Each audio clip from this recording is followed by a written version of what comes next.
आज नया साल है, आज 2020। मैंने सोचा अपने दोस्तों से थोड़ी सी गपशप हो जाए, अपना पैगाम दें, अपने टीवी चैनल का पैगाम दें। और हमारे टीवी चैनल बनाने का मकसद ये था कि दोस्तों से उनकी जो प्रॉब्लम्स हैं वो सुने, इंशाल्लाह ताला अभी वक्त के साथ साथ सुनेंगे भी और उनको नशर भी करेंगे। आपके पैगाम को दुनिया भर में हम फैलाएंगे। जो आपका कोई भी मसला हो, मसाइल हों किसी किस्म के, उनकी हम आवाज़ इंशाल्लाह ताला उठाएंगे। और इससे पहले कि हम आपकी आवाज़ उठाएं, आप भी हमारी आवाज़ उठाएं। हमारे चैनल को सब्सक्राइब करें, शेयर करें लोगों के साथ, और बताएं कि एक आपका दोस्त है, आपका भाई है जिसने चैनल खोला है, जो टीवी चैनल्स या, और हम अपने मसाइल अपने भाई से जिक्र करते हैं। मैं इंशाल्लाह ताला आपके पास भी पहुंच के आपका इंटरव्यू लूँगा। आपको हो सका तो अपने स्टूडियो में बुलाऊंगा। आप जहाँ कहीं बाहर मिलेंगे वहाँ भी इंटरव्यू लेंगे, और आपका इंटरव्यू इंशाल्लाह ताला वक्त के साथ साथ नशर भी करेंगे और आपके मसाइल भी नशर करेंगे। जिस किस्म के मसाइल हों उनके ऊपर डिस्कस करने की कोशिश करेंगे। और नंबर 2 मेरा पैगाम है, नए साल के ऊपर हमें तमाम दोस्तों जो वो हमारे गरीब भाई हैं उनके साथ अगर हो सके तो, अगर माली तौर पे हम उनकी कुछ मदद कर सकते हैं तो वो भी करनी चाहिए। ऐसे लोग जो माशरे में जो मुहैयर हजरात हैं, उनको जो जिनके पास अभी अल्लाह ताला तो सबको देने वाला है, वही खुदा जिसने आपको दिया वो उन लोगों को भी दे सकता है। और उन लोगों से मेरी दरख्वास्त है कि जिनके पास अभी मालो दौलत की रेल पे नहीं, वो अल्लाह ताला से मांगे, अल्लाह ताला ज़रूर देने वाला है, ज़रूर देता है। जो उन लोगों को देता है जो बेदर्दी के साथ जमा करते हैं, खर्च नहीं करते अपने दूसरे भाइयों के ऊपर, कमज़ोरों के ऊपर, वो खुदा आपको भी दे सकता है और देगा इंशाल्लाह ताला, और देता चला है। मैंने देखा है यार, वो आज से 30 साल पहले जो मैंने देखता था, अपनी आंखों से देखे थे, बहुत बहुत अमीर फैमिलियां बज़ाहिर नज़र आती थी, बड़े बड़े घरों में रहती थी। अब उनके घरों की वो दीवारों के अंदर जो सीमेंट होता है, वो भी, मैं पाकिस्तान गया था, अब वो भी निकल चुका है कई घरों में। और वो जो गरीब थे और 8 8 9 9 बहन भाई थे, 6 6 7 7 बहन भाई थे, जितने भी थे, काफ़ी बच्चों के जो रेल पेल होती थी, आज अल्लाह ताला ने उनको बेशुमार दिया है, बेशुमार दिया है। और वो खुदा ताला जो है ना, वो जैसे समंदर के कभी किनारे पे जाके देखे ना तो रेत नज़र आती है। मैं स्पेन में गया था तो उधर मैंने देखा, तो वो ऐसे ही लगता है कि समंदर जो है ना, वो कुछ अरसे के बाद अपना रास्ता बदलता रहता है थोड़ा बहुत ना। तो इसी तरह दौलत भी वो अपने रास्ते बदलती रहती है, आज किसी के पास कल आपके पास भी होगी। फिक्र नहीं करना, अल्लाह ताला से मांगो, जो मांगना है, सेहत मांगनी है अल्लाह ताला से मांगो, दौलत मांगनी अल्लाह ताला से मांगो, औलाद मांगनी अल्लाह ताला से मांगो, वही देने वाला है। और वो बार बार मांगे देने वाला है और देता है वो। और इसी तरह मेरे इस चैनल को सब्सक्राइब करें, शेयर करें, दोस्तों में मेरी वीडियोस को शेयर करें, अगर अच्छी लगती हैं उन्हें लाइक करें, सब्सक्राइब करें मेरे चैनल को। आप हमारा साथ दें इंशाल्लाह ताला। इसी तरह ही हम आगे बढ़ेंगे मिलजुल कर। और मुझे आप तमाम दोस्तों की, आप भाइयों की बहुत ज़्यादा हेल्प की ज़रूरत है।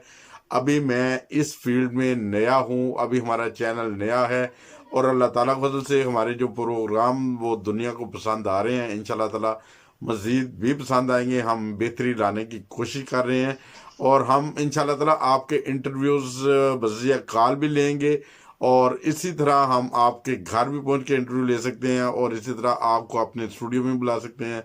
और इंशाल्लाह ताला इसी तरह हम आगे बढ़ेंगे। और नया साल सब दोस्तों को बहुत बहुत मुबारक।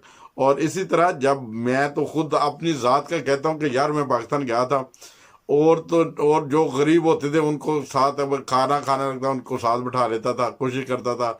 जो पीता था उन्हें कहता था आओ यार हम इकट्ठे मिलके पीते हैं हम सारे भाई। और इसी तरह देखो, उन लोगों को पैसों से ज़्यादा आपके कभी कभी प्यार की ज़रूरत होती है। और अगर आप कुछ पैसे भी दे दें तो वो सोने पे सुहागा। देखें, अगर जो खुदा जिसने हमें दिया होता है या हमें दिया है, और ये आजमाइश के लिए भी कभी कभी होता है, हमें अपने जो कमज़ोर बहन भाई है उनका भी सोचना चाहिए। उनकी जहाँ तक हो सके माली मदद तो हो सके वो भी करें, नहीं तो कम से कम अपनी ज़बान से प्यार के 4 जुमले जुमले तो बोल सकते हैं, 4 जुमले जिनसे उनका दिल बड़ा होता है, उनको हौसला होता है। मैं तो यार, मैं उधर पाकिस्तान गया था पिछले दिनों में।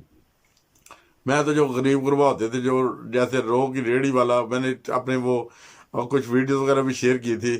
तो उनके पास चला जाता था, कभी उन रोज शो पी, दोस्तों से गप्पे लगाए। जो माड़े माड़े दोस्त होते हैं, जो बज़ाहिर जो हमारे भाई थे, हमारे साथ खेलते थे, हमारे साथ पढ़ते थे, वो अगर किसी वजह से वो कमज़ोर बज़ाहिर रह गए हैं तो उनके साथ हमें उन हाथ बना के चलना चाहिए। उन्हें पता चले कि हमारा ये दोस्त है या भाई है। वो एक दोस्त है, वो मुझे वो मिले तो वो पहले तो मुझे पहचान नहीं रहे थे, इसलिए कि वो बड़े थे मुझसे, मैं छोटा था। अब मैं भी बड़ा हो गया हूँ, आपको नजर ही आ रहा है ना, ठीक है। मैं अच्छा, और वो सूरत हाल थी कि वो मुझे पहचान नहीं रहे थे, वो मेरे बड़े भाइयों के उम्र के थे। जब उन्हें मैंने तारफ वगैरह करवाया, कहने लगा मैंने नहीं पहचाना। फिर 2 दिन उधर जाके बैठता रहा हूँ, बाहर रो वाले के पास बैठता रहा हूँ, उधर इकट्ठे रो पीते रहे। फिर वो कहता है यार मैं सोचता रहा हूँ, मुझे याद आ गया। और फिर मैं अगले दिन उधर बाजार में गया तो वो दोस्तों को उसने इकट्ठा किया हुआ 5-7, और कहने लगा मेरा यार है यार, और बाहरों आया है, ਹੁਣੇ ਆਏਗਾ, ਐਸਾ ਲਿਆਂਦਾ ਹੁੰਦਾ ਇੱਥੇ ਰੋਹ ਪੀਣ ਦੀ, ਉਹ ਤੁਹਾਨੂੰ ਉਹਨੂੰ ਮਿਲਾਵਾਂਗੇ। ਉਹ ਮੈਨੂੰ ਆਪਣੇ ਕੋਈ ਯਾਰਾਂ ਨਾਲ ਮਿਲਾ ਰਿਹਾ, ਤੇ ਕਿੰਨਾ ਉਹਦਾ ਖੂਨ ਵਧਿਆ ਹੋਏਗਾ। ਉਹਨੇ ਕੀ ਮੇਰੇ ਕੋਲ ਖੋਹ ਲਿਆ ਗਿਆ, ਮੈਂ ਕਿ ਉਹਨੂੰ ਦੇਤਾ। ਇਹੋ ਹੀ ਹੁੰਦਾ ਪਿਆਰ, ਪਿਆਰ ਮੁਹੱਬਤ ਨਾਲ ਬੋਲਿਆ। ਤੇ ਐਸਾ ਚਾਹੀਦਾ ਤੁਹਾਨੂੰ, ਜਦੋਂ ਬਾਹਰ ਪਾਕਿਸਤਾਨ ਵੀ ਜਾਂਦੇ ਆ ਤੇ ਜਿਹੜਾ ਕੋਈ ਸਾਡਾ ਕਈ ਦੋਸਤ ਇੱਥੋਂ ਜਾਂਦੇ ਨੇ, ਇੰਤਹਾਈ ਦੁੱਖ ਤੇ ਤਕਲੀਫ ਹੁੰਦੀ ਹੈ, ਉਹ ਦੋਸਤਾਂ ਨੂੰ, ਆਪਣੇ ਪੁਰਾਣੇ ਦੋਸਤਾਂ ਨੂੰ, ਕਲਾਸ ਫੈਲਾਂ ਨੂੰ ਪਛਾਣਨ ਤੋਂ ਇਨਕਾਰ ਕਰ ਦਿੰਦੇ ਨੇ। ਤੇ ਯਾਰ ਕੋਈ ਐਸਾ ਨਾ ਕਰਿਆ ਕਰੋ, ਐਸਾ ਜ਼ੁਲਮ ਨਾ ਕਰੋ। ਦੇਖੋ ਜ਼ਿੰਦਗੀ ਜਿਹੜੀ ਹੈ ਨਾ, ਉਹ ਅਗਰ ਦੇਖਣਾ ਹੈ ਨਾ, ਤੇ ਕभी ਇੱਕ ਮੇਰੇ ਸਾਹਮਣੇ ਇੱਕ ਸਾਡਾ ਦੋਸਤ ਸੀ ਬਚਪਨ ਦੇ ਵਿੱਚ, ਨਾਲ ਪੜ੍ਹਦਾ ਸੀ, ਹਮੀਦ ਸ਼ਹਿਜ਼ਾਦਾ ਅੱਜ ਉਹ ਹੁੰਦਾ, ਤੇ ਉਹਨੇ ਵੀ ਸਾਡੀ ਉਮਰ ਦਾ ਹੀ ਹੋਣਾ ਸੀ, ਉਹਦੇ ਬੱਚੇ ਹੋਣੇ ਸੀ, ਸਭ ਕੁਛ ਜਿਹੜਾ ਗਿਆ। ਤੇ ਉਦੋਂ 6ਵੀਂ 7ਵੀਂ ਪੜ੍ਹਦਾ ਸੀ, ਉਹ ਦਰਿਆ 'ਤੇ ਨਹਾਉਣ ਗਿਆ ਹੈ ਤੇ ਉੱਥੇ ਵਿਚਾਰਾ ਡੁੱਬ ਗਿਆ। ਤੇ ਜਦੋਂ ਉਹਦੇ ਵਿਚਾਰੇ ਦੀ ਉਹ ਲਾਸ਼ ਬਾਹਰ ਕੱਢੀ ਸੀ, ਡੰਡੇ ਦੇ ਨਾਲ ਕੁੰਡੀਆਂ ਲਾ ਕੇ ਤੇ ਮੱਛੀਆਂ ਨਾਲ, ਤੇ ਮੈਨੂੰ ਇੰਝ ਹੀ ਮਹਿਸੂਸ ਹੋਇਆ ਸੀ ਕਿ ਜੈਸਾ ਇਨਸਾਨ ਜਿਹੜਾ ਹੈ ਨਾ, ਉਹ ਇੱਕ ਉਹ ਮਸ਼ੀਨ ਹੈ। ਜੈਸਾ ਅਸੀਂ ਕੋਈ ਮਸ਼ੀਨ ਦਾ ਖਿਡੌਣਾ, ਜਦੋਂ ਪਾਣੀ ਪਾਓ ਨਾ ਤਾਂ ਉਹ ਮਸ਼ੀਨ ਸੜ ਜਾਂਦੀ ਹੈ ਨਾ, ਤੇ ਉਹ ਵੀ ਹਮੀਦ ਹੀ ਪਾਣੀ ਗਿਆ ਤੇ ਉਹਦੀ ਮਸ਼ੀਨ ਸੜ ਗਈ, ਤੇ ਉਹ ਵਿਚਾਰਾ ਫੌਤ ਹੋ ਗਿਆ ਸੀ। ਉਹਦੀ ਤਦਫੀਨ ਹੋ ਗਈ, ਉਹਦਾ ਫੌਤ ਹੋ ਗਿਆ, ਉਹਦਾ ਕਿੱਸਾ ਕਹਾਣੀ ਤਮਾਮ ਹੋ ਗਿਆ। ਇਨਸਾਨ ਦਾ ਕੋਈ ਪਤਾ ਨਹੀਂ ਜ਼ਿੰਦਗੀ ਦੇ ਮੌਤ ਦਾ। ਕਬਰਸਤਾਨ ਜਾ ਕੇ ਦੇਖੋ, ਉੱਥੇ ਇੱਕ 80 ਸਾਲ ਦਾ ਬਾਬਾ ਫੌਤ ਹੋਏਗਾ, ਨਾਲ ਉਹਦੇ 6 ਮਹੀਨੇ ਦਾ ਬੱਚਾ ਵੀ ਹੋਏਗਾ, ਨਾਲ ਉਹਦੇ ਚੰਦ ਦਿਨਾਂ ਦਾ ਵੀ ਹੋਏਗਾ, ਜਿਹਨੂੰ ਚੰਦ ਦਿਨ ਸਾਹ ਲਿਆ ਤੇ ਉਹ ਫੌਤ ਹੋ ਗਏ। ਤੇ ਕੋਈ 40-45 ਸਾਲ ਦੇ ਸਾਡੀ ਉਮਰਾਂ ਦੇ ਵੀ ਉੱਥੇ ਪਏ ਹੁੰਦੇ ਨੇ। ਦੇਖੋ ਜਿਹੜੀ ਮੌਤ ਹੈਗੀ ਨਾ, ਉਹ ਬਰਹੱਕੇ, ਉਹ ਆਣੀ, ਜਿਹਨੂੰ ਅਸੀਂ ਕਦੇ ਸੋਚਿਆ ਹੀ ਨਹੀਂ ਹੈਗਾ। ਸਮਝਦੇ ਅਸੀਂ ਉਹ ਕੌਣ, ਉਹ ਫਲਾਣਾ ਮਰ ਗਿਆ, ਆਹੋ ਯਾਰ ਉਹ ਸਿਗਰਟਾਂ ਬੜੀਆਂ ਪੀਂਦਾ ਸੀ, ਤਾਦੀ ਮਰਿਆ ਯਾਰ, ਉਹਨੂੰ ਕੀ ਹੋ ਗਿਆ, ਕੈਂਸਰ ਹੋ ਗਿਆ, ਅੱਛਾ ਉਹ ਸਿਗਰਟਾਂ ਪੀਂਦਾ ਸੀ, ਅੱਛਾ ਉਹਨੂੰ ਹਾਰਟ ਅਟੈਕ ਹੋ ਗਿਆ, ਉਹ ਫਲਾਣੇ ਬੰਦੇ ਨੂੰ ਆਹੋ ਹਾਰਟ ਅਟੈਕ ਹੋ ਗਿਆ ਯਾਰ, ਯਾਰ ਉਹਦੀਆਂ ਹਰਕਤਾਂ ਹੀ ਨਹੀਂ ਸਹੀ, ਉਹ ਖਾਣੇ ਦਾ ਖਿਆਲ ਨਹੀਂ ਰੱਖਦਾ। ਇਹ ਦੇਖੋ ਮੌਤ ਦਾ ਇੱਕ ਬਹਾਨਾ ਬਣਦਾ, ਕਿਸੇ ਦਾ ਐਕਸੀਡੈਂਟ ਹੁੰਦਾ, ਫੌਤ ਹੋ ਜਾਂਦਾ, ਕਿਸੇ ਨੂੰ ਹਾਰਟ ਅਟੈਕ ਹੋ ਗਿਆ, ਕਿਸੇ ਦੇ ਗੁਰਦੇ ਫੇਲ, ਕਿਸੇ ਦੇ ਕੋਈ ਹੋਰ ਸ਼ੈ ਫੇਲ। ਬਸ ਅੱਲਾਹ ਤਾਲਾ ਦੇ ਫਜ਼ਲ ਨਾਲ ਹੀ ਇਨਸਾਨ ਦੁਨੀਆ 'ਤੇ ਰਹਿੰਦਾ ਹੈ। ਅਤੇ ਮੈਂ ਕਿਹਾ ਅੱਜ ਦੋਸਤਾਂ ਨੂੰ ਪੈਗਾਮ ਦਈਏ, ਪਤਾ ਨਹੀਂ ਜਜ਼ਬਾਤੀ ਹੋ ਗਿਆ ਜਾਂ ਨਹੀਂ ਹੋਇਆ, ਇਹ ਤੁਸੀਂ ਅੰਦਾਜ਼ਾ ਲਾਣਾ। ਅਤੇ ਮੇਰੇ ਚੈਨਲ ਨੂੰ ਸਬਸਕ੍ਰਾਈਬ ਕਰਨਾ, ਸ਼ੇਅਰ ਵੀ ਕਰਨਾ ਦੋਸਤਾਂ ਨਾਲ, ਠੀਕ ਹੈ। ਅਤੇ ਫਿਰ ਮਿਲਾਂਗੇ ਇਨਸ਼ਾ ਅੱਲਾਹ ਤਾਲਾ ਅਗਲੀ ਵੀਡੀਓ 'ਚ। ਅੱਜ ਨਵੇਂ ਸਾਲ ਦਾ ਪੈਗਾਮ। ਅਸਲਾਮ ਵਾਲੇਕੁਮ ਵਰਹਿਮਤੁਲਾਹ ਵਬਰਕਾਤੁਹ।